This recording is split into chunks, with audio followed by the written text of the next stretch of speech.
Tyndall resigned from the university last year after an internal inquiry found his pelvic examination practices were beyond accepted medical standards and that he had harassed patients.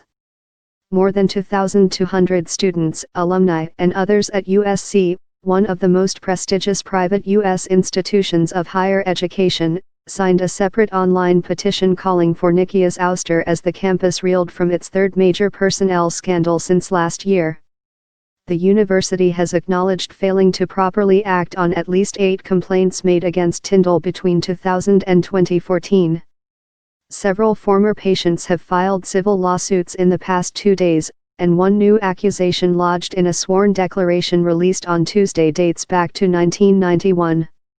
A hotline and special website that USC set up recently have received about 200 more reports from concerned patients, the university said.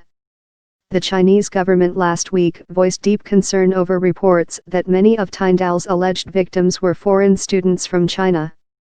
No active criminal probe. The university recently brought the situation to the attention of the Los Angeles County District Attorney's Office, which referred the matter on May 9 to the Los Angeles Police Department to investigate potential criminal misconduct, a spokesman for the DA said in an email.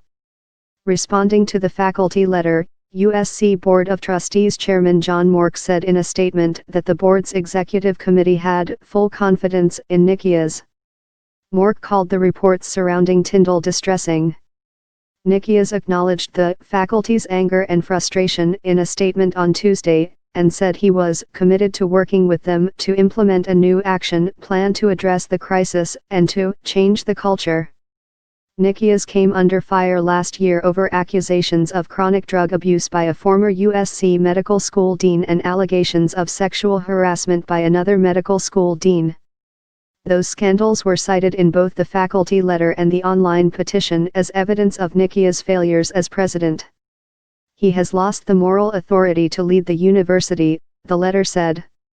The university administration's actions have been wrong at every turn. The letter pointed to the fact, acknowledged by USC, that the university allowed Tyndall to quietly resign last year, following the inquiry, without reporting him to the state medical board. The university said it initially declined to report Tyndall to the medical board because he stated his intention then to retire, but USC did report him after he sought reinstatement in March. In hindsight, we should have made this report 8 months earlier when he separated from the university, Nikia said in a letter to the campus last week.